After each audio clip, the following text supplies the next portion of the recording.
सुमन का अर्थ, सुमन के एक अर्थ फूल भी होता है। फूल को हम सुमन कहते हैं। और गुरु के पास जाते हैं ना, संत के पास जाते हैं, मंदिर जाते हैं, तो फूल लेकर के जाते हैं। वो फूल बाहरी फूल है, असली फूल सुमन, सुंदर मन, अच्छा मन बना करके जाओ। दया है मन में, क्षमा है, प्रेम है, समता है, भक्ति है, इस भावों में मन डूबा हुआ है, तो ये सुमन है। और यही मन लेकर गुरु के पास जाओ तो असली भक्ति हो जाएगी। बाहरी फूल लेकर के, बाहरी सुमन लेकर के जाओ या मत जाओ, पर सुमन होगा, सुंदर मन, अच्छी विचारों में, मन का अच्छे विचारों में लगे रहना, सुमन। और जब गुरु के पास जाते हैं, फूल भेंट करते हैं, तो झुकते हैं चरणों में, प्रणाम करते हैं। क्या हो जाए जानते हैं? फिर नमन होता है। मन है वहाँ भी, मन में सु लगा हुआ है उपसर्ग, तो सुमन हो गया। जब झुकना हुआ तब नमन हुआ। नमन का अर्थ क्या है? कोई इच्छा ना होना, बस गुरु के जब फूल भेंट कर दिए, गुरु को झुके हैं पैरों में, नमन हो, झुकना तो हो रहा है।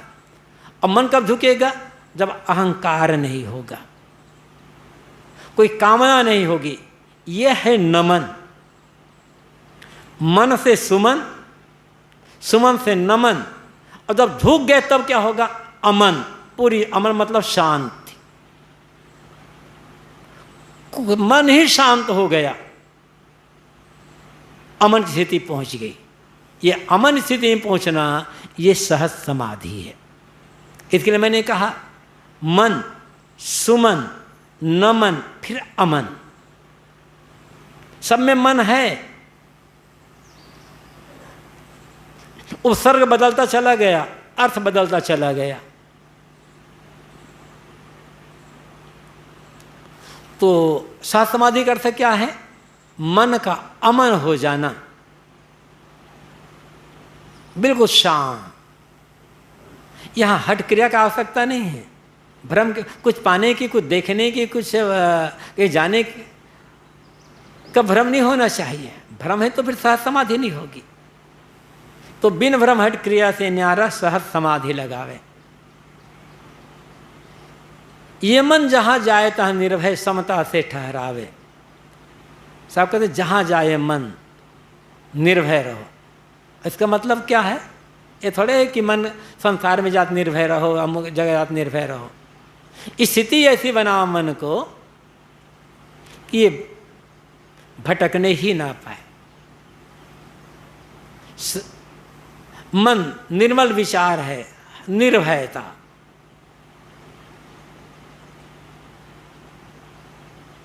निर्भय आदमी कब होगा? जब मन के विचार निर्मल हो जाएंगे तब। सदैव निर्भयता। पाने की कामना होगी तो निर्भयता नहीं होगी। जो मिला है वो बिछुड़ ना जाए, निर्भयता नहीं होगी। विवेक में, विचार में डूबा हुआ होगा मन, आत्मचिंतन में डूबा हुआ होगा मन, तो पूरी तरह से निर्भयता होगी। समता से ठहरावे। साहब कहते हैं समता में ठहरना है। ये व्यवहारिक बात हो गई। जीवन में अनुकूलता आएगी, प्रतिकूलता आएगी, हानि होगी, लाभ होगा, निंदा होगी, प्रसन्नता होगी, मिलन होगा, वियोग होगा, जन्म होगा, मौत होगी, सुख होगा, दुख होगा, हर प्रकार की परिस्थिति आएगी, हर प्रकार की परिस्थिति आएगी। किंतु विशेषता यह होगी ज्ञान की, जो हम भक्ति करते हैं, सेवा, सत्संग, साधना का काम करते हैं, इस सब की चरितार्थता होगी। हर स्थिति में मन में समता रह जाना, मन का विचलित न होना।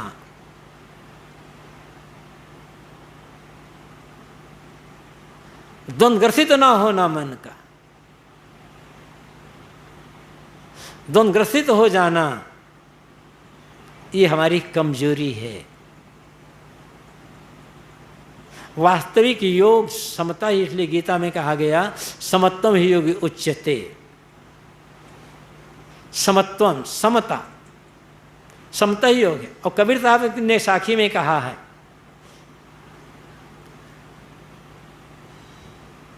ज्ञान क्या है? समता। विषय त्याग वैराग्य है, समता कहिए ज्ञान। सुखदाई सब जीव को यही भक्ति परमान।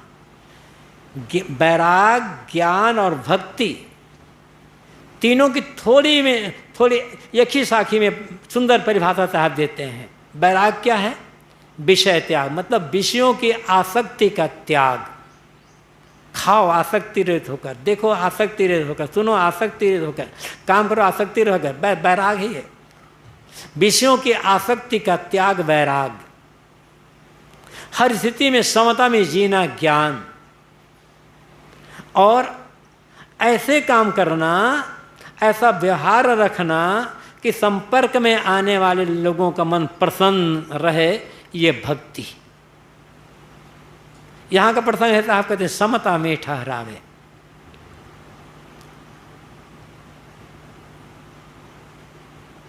गुरु कौन या साधक कौन? जो हर स्थिति में समभाव में जीवित होता है। समभाव में जीवित होने का मतलब न राग न द्वेष, न मोह न बैर। कहा जाता है कि एक साधक भगवान दर्शन पाने के लिए संतों के पास जाता रहता, भटक रहा था। और जहाँ जाता था संतों के पास कहता था, आप मुझे भगवान के दर्शन करा दे। संत कहते हमने दर्शन नहीं किया, तुम्हें कहाँ करवा दे। किसी ने कहा अमुक संत के पास जाओ, वे तुम्हें भगवान दर्शन करा देंगे। खोदते खोदते गए,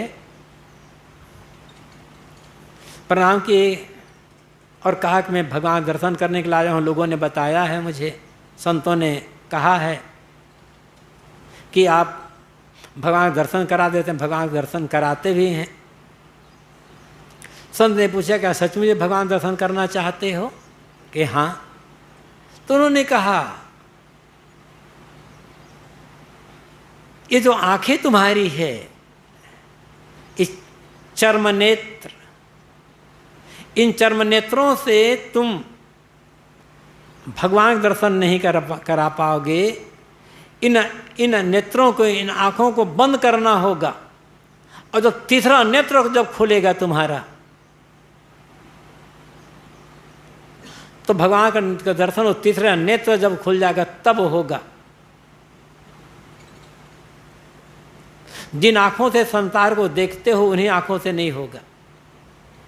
तो उसने अपने आँख पर पट्टी बांध ली। देखो मैंने आँखों पर पट्टी बांध ली, अब बताए तीसरा नेत्र कैसे खुलेगा? संत ने कहा, तुमने गलत सोचा। आँखों में पट्टी बांधने की बात मैं नहीं कर रहा हूँ। किन आँखों से तुम देखते हो दुनिया को? या तो राग की दृष्टि से देखते हैं या द्वेष की दृष्टि से देखते हैं। अनुकूल मिला राग हुआ, प्रतिकूल मिला हुआ द्वेष हुआ। हर जगह हमारा मन राग या द्वेष बनाता रहता है। ये राग और द्वेष के दोनों नेत्र जब बंद हो जाएंगे, तब तीसरा नेत्र समता का नेत्र खुलेगा। राग और द्वेष से ऊपर तब आत्मा साक्षात्कार होगा। अभी तो हमारा मन, थोड़ी सी अनुकूलता मिली, कोई आया, थोड़ी प्रशंसा कर दिया, बस राग है, बहुत बढ़िया आदमी है। और प्रशंसा करके ठक्कर भले ले जाए बाद में, लेकिन हम तत्काल तो मोहित हो जाते हैं ना। कुछ आया, वह कुछ चढ़ा दिया, कपड़ा फल पैसा चढ़ा दिया, वाह बहुत बढ़िया भगत है, राग हो गया, कहाँ समता में है। किसी ने कुछ अपशब्द कह दिया, द्वेष हो गया, कहाँ समता में है। साहब कहते हैं ये साधना और ज्ञान की विशेषता है समता में ठहरावे, समता में ठहर जाना। राग द्वेष हर शोक से ऊपर उठकर शांत, विचलित न होना। कर्म करे और रहे अकर्मी ऐसी युक्ति बतावे। सदगुरु ऐसी युक्ति बताते हैं कि कर्म करते हुए भी अकर्मी रहा जाए। कर्म भी करना है और अकर्मी भी रहना है। तो जो कर्म करेगा वो अकर्मी कैसे होगा, और अकर्मी होगा वो कर्म कैसे करेगा? मतलब है जो भी काम करना है निष्काम भाव से, अनासक्त भाव से, सेवा भाव से। कर्म तो करना पड़ेगा। जब तक शरीर है तब तक जो कुछ बन सके जीवन निर्वाह का काम तो करना ही होगा। साथ साथ जो बन सके कुछ ऐसा करें जिससे समाज की सेवा हो, दूसरों को कुछ मिले, चाहे आर्थिक रूप में मिले, शारीरिक रूप में मिले, ज्ञान के रूप में मिले, किसी रूप में मिले, दे समाज को। क्योंकि समाज समय मिल रहा है, बहुत कुछ मिला है, अब जीवन भर मिलता रहेगा। तो कुछ समाज को देना, लेकिन कैसे? कामना रहित होकर के, निष्काम होकर के, फलाकांक्षा से रहित होकर के। काम तो करना पड़ेगा। उपनिषद में भी ये बात कही गई है, कुर्वन्नेवे कर्माणि जिजीविषे शतं समा एवं तो नान्य थे तो वस्ति न कर्म लिप्यते नरे। कुर्वन्नेवे कर्माणि, कर्म करने की इच्छा करते हुए, मतलब कर्म करने की इच्छा करते हुए तुम पूरा जीवन जियो, पूरा जीवन कर्म करने की इच्छा करते हुए जियो, सेवा करने की इच्छा करते हुए जियो। लेकिन क्या है? एवं त्वयि नान्य थे तो अस्ति, तुम्हारे पास इसके अलावा और कोई रास्ता नहीं है। काम करने की बात तो कह रहे हैं।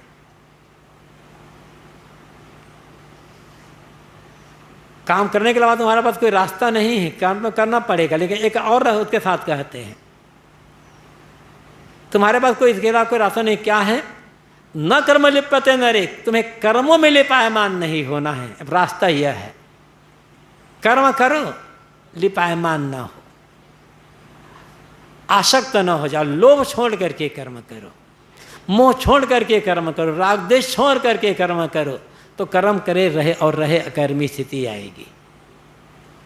हम ऐसा नहीं कर पाते, या तो राग पूर्वक करते हैं या द्वेष पूर्वक करते हैं, मोह पूर्वक करते हैं, वैर पूर्वक करते हैं,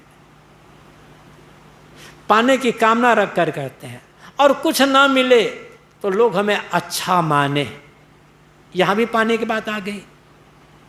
अच्छा नहीं माने, प्रशंसा नहीं किए, सेवा का काम छोड़ दी, देख लिया बहुत करके। एक आदमी भी अच्छा नहीं मानता हमको, एक आदमी प्रशंसा नहीं करता। भाई तो तुम तो व्यापार कर रहे थे, सेवा कहाँ कर रहे थे? जब प्रशंसा भी की कोई आदमी प्रशंसा ना करे, कोई आदमी अच्छा ना कहे, और फिर भी करते रह गए, तो समझना कि हाँ सेवा हुई, मैं सेवा कर रहा हूँ। सेवा करना, सेवा यदि करना चाहते हो, कुछ पाना भी चाहते हो, तो ये समझ करके सेवा करो, चित्त शुद्धि के लिए, मुझे अपने चित्त, अपने मन की प्रसन्नता के लिए, अपनी खुशी के लिए मुझे करना है, बस तब सेवा हो जाएगी, तब कर्म करो रह कर्मी आ जाएगी। और जो ऐसा कर लेता है, कर्म करते हुए अकर्मी हो जाता है, कर्म करते हुए भी वो मुक्त रह जाता है, कर्म करते हुए भी वो कुछ नहीं करता। सदा आनंद फंद से न्यारा, भोग में योग सिखावे। सदा आनंद से कौन रहता है? हम आनंद चाहते हैं ना, तो सदा आनंद से कौन रहेगा? जो फंद से न्यारा होगा, जिसके फंदे टूट चुके होंगे। और फंदा क्या है? मन का जाल, मन की माया। मन ही माया है कह सकते हैं हम। मन के विकार, मन से मतलब मन के विकार, इच्छा, चाहना, कामना, तृष्णा, यही फंदा है। और बाहर कहाँ फंदा है? जिसके मन से इच्छा, कामना, तृष्णा का जाल मिट गया, वो सदा आनंदित है। वो आनंद कहीं बाहर नहीं है। बाहर का जो आनंद है वो तो बस क्षणिक है। एक दिन बात आई थी, चाहिए का जो सुख होगा वो सुख बहुत थोड़ा होगा, अल्पकालीन होगा। और नहीं चाहिए का सुख हर समय है, हर जगह है, हर स्थिति में है। हमें कुछ नहीं चाहिए। कौन सा जाल है हमारे सामने, कौन सा फंदा है, कौन हमें बांध सकता है? कुछ नहीं चाहिए। किसके सामने सिर झुकाना होगा, उसके लिए कुछ नहीं चाहिए के लिए कहाँ समर्पित होना होगा। और चाहिए सिर झुकाना होगा, समर्पित होना होगा, और उस आदमी का गुलाम बन जाना होगा। फंदा में तो पड़ गए।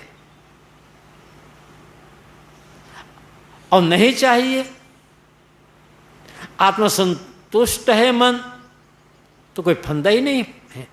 आत्मसंतोष में सदा आनंद है। संतोष संतोष सुख है, रहो हृदय जुड़ा है, ये साहब की साखी है।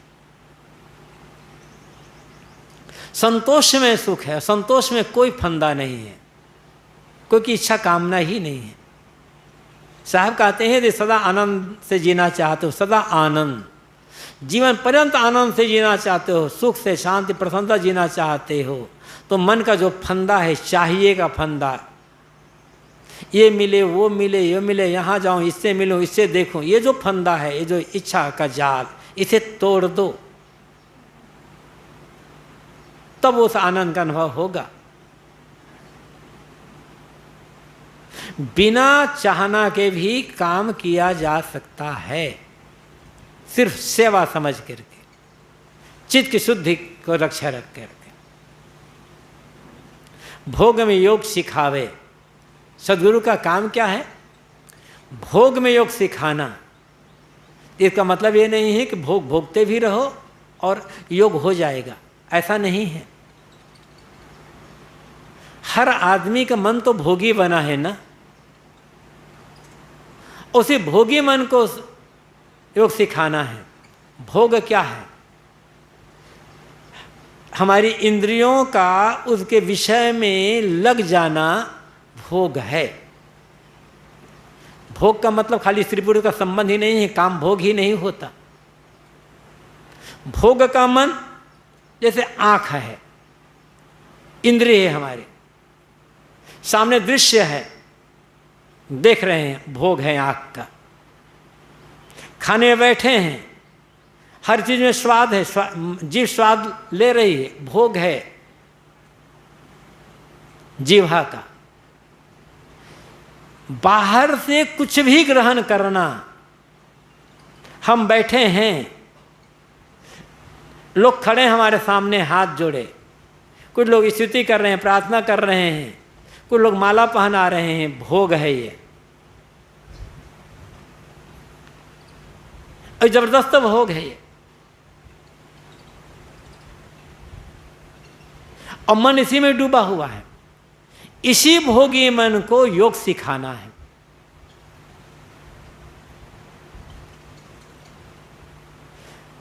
मतलब जीवन निर्वाह का काम करो, ऊपर उड़ते जाओ, उड़ते जाओ, उड़ते जाओ। कोई भी मनुष्य योगी बनकर पैदा नहीं होता। कोई भी मनुष्य, कोई भी बालक सन्यासी बनकर पैदा नहीं होता, मुक्त होकर पैदा नहीं होता। उसके लिए काम करना पड़ता। कर्म संस्कार तो मन में है ही ना, उसी में से ऊपर उठना है आपको, धीरे धीरे धीरे धीरे। एक बार से समझ लो, भोग में सुखाने का मतलब क्या हुआ?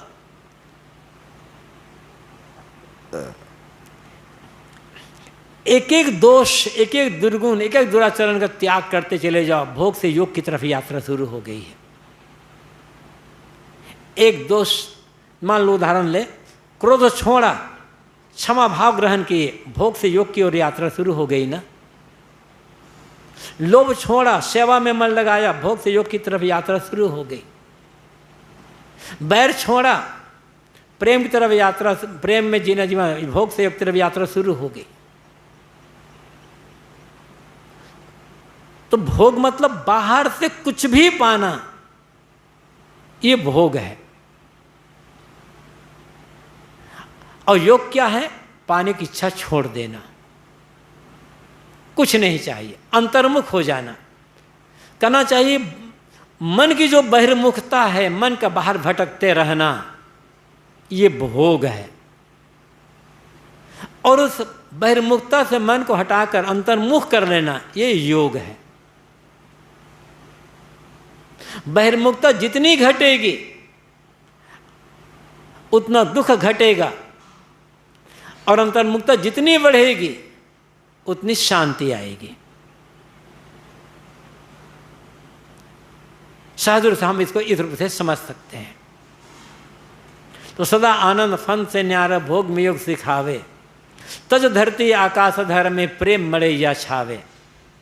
धरती को छोड़कर अधर आकाश में प्रेम की मड़ैया छाना, प्रेम की कुटिया बनाकर निवास करना है। धरती है सांसारिकता, धरती मतलब गंदगी, मलिनता, मन की गंदगी, मन की मलिनता, सांसारिकता, अहंता, ममता, इसे छोड़कर आकाश धर में निर्मलता, मन की मलिनता को छोड़कर मन की निर्मलता में आत्म प्रेम की कुटिया बना करके रहना होगा।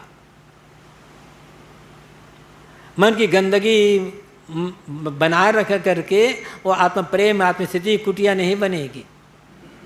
साहब कहते हैं तब धरती आकाश धर्म में प्रेम मरे अछावे। सांसारिक भावनाओं को छोड़ करके मन की निर्मलता में आत्मस्थिति की कुटिया बना करके, आत्म प्रेम की कुटिया बनाकर निवास करो, जहाँ सदैव शांति शांति है। ज्ञान सरोवर शून्य शिला पर आसन अचल जमावे। ज्ञान का सरोवर है, शून्य की शिला है, और वहाँ पर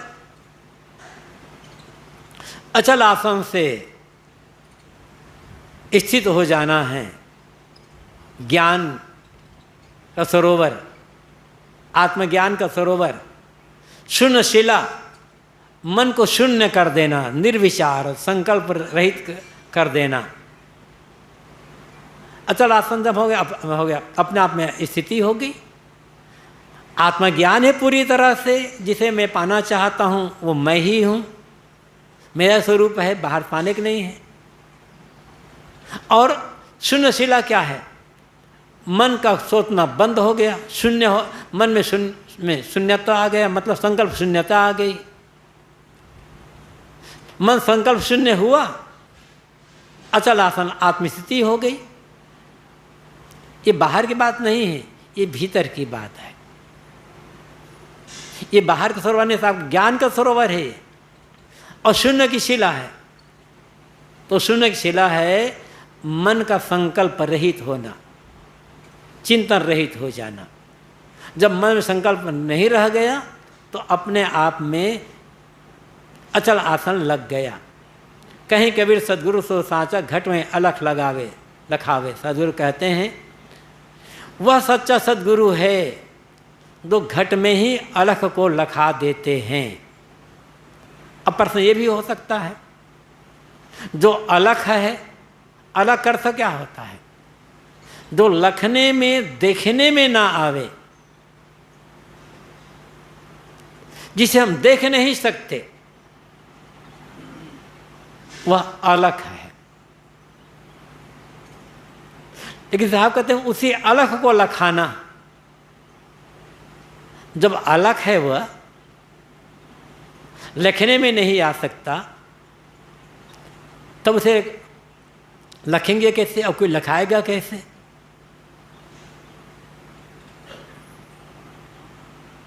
बात समझने की है।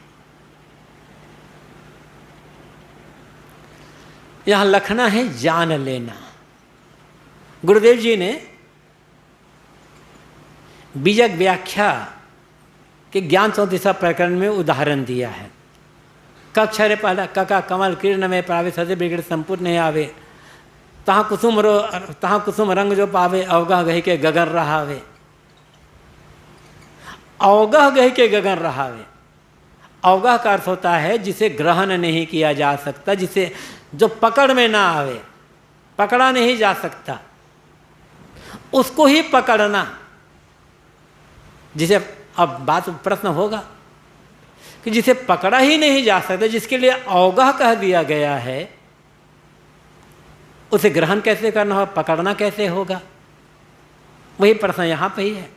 तो गुरुदेव ने उदाहरण दिया है, जैसे मेरा ये दाहिना हाथ, आपका दाहिना हाथ, अपने दाहिने हाथ को दाहिना से जरा पकड़ो, पकड़ देख ला, पकड़ सकते हैं? इसी हाथ से इसी हाथ को पकड़ना है, लेकिन जान लिए अरे हाथ तो मेरा ही है, बस पकड़ा हुआ हो गया। ये जानना पकड़ना है। लेकिन हम चाहे दाहिने हाथ से अपनी आँख को अपनी आँख से देखो, लेकिन हम अपनी आँख को जिंदगी भर अपनी आँखों से नहीं देख सकते, तो क्या हमारी आँखें नहीं हैं? किसी व्यक्ति ने आज तक अपनी आँखों को देखा नहीं है, लेकिन किसी कह दो तुम्हारी आँख नहीं है, नाराज हो जाएगा। कैसे? आँखों से हम दुनिया को देख रहे हैं ना, आँखें तब दुनिया देख रहा हूँ, ये जान लेना ही मानो अपनी आँख को देखना है। ये जान लेना कि हाथ मेरा ही है, ये जान लेना ही अवगह को ग्रहण करना है। वही बात यहाँ भी है कि अलख लखना, अब तक जो लखने में नहीं आया था, अब तक जो समझने में नहीं आया था, उस आत्म तत्व का परिचय करा देना। जिसे तुम पाना चाहते हो, जिसे तुम देखना चाहते हो, वो तुम ही हो, ये बता करके मन में स्थित कर देना, अलख को लखाना है। साहब कहते हैं, कहें कबीर सदगुरु सो सांचा घट में अलख लखावे। वह सदगुरु सच्चा है जो आज तक लखने में नहीं आ रहा था, जिसे लखने के लिए पाने के लिए हम भटक रहे थे। गुरुदेव ने बता दिया कि वह तुम हो, तुम्हारा ही स्वरूप है, तुम है, तुम्हें किसी और पाना नहीं है। ऐसा दृढ़ ज्ञान करा देना, अलख को लखाना है। और जब अलख को लख लिए तब क्या हुआ? संतों सो सदगुरु मोहि भावे जो आवागमन मिटावे। जिसे आज तक नहीं जाने थे, जिसे पकड़ में नहीं आ रहा था, उस आत्मतत्व को जान करके मन स्थित हो गया। शून्य शिला में मन अचलासन जमा कर दिया, बाहर सारी कामनाएं बुझ गई, जीते जी मुक्ति हो गई। सदगुरु ने आवागमन को मिटा दिया। ऐसा बोध देने वाले जो सदगुरु हैं, उसकी बारंबार बलिहारी है, ये सदगुरु कबीर का कहना है। और ऐसे सदगुरु शरण में जाकर ही हमारा कल्याण हो सकता है। अहम शुद्ध चैतन्य ज्ञान स्वरूपम अजरहम अमरहम अखंडम अनुपम। अहम शुद्ध चैतन्य ज्ञान स्वरूपम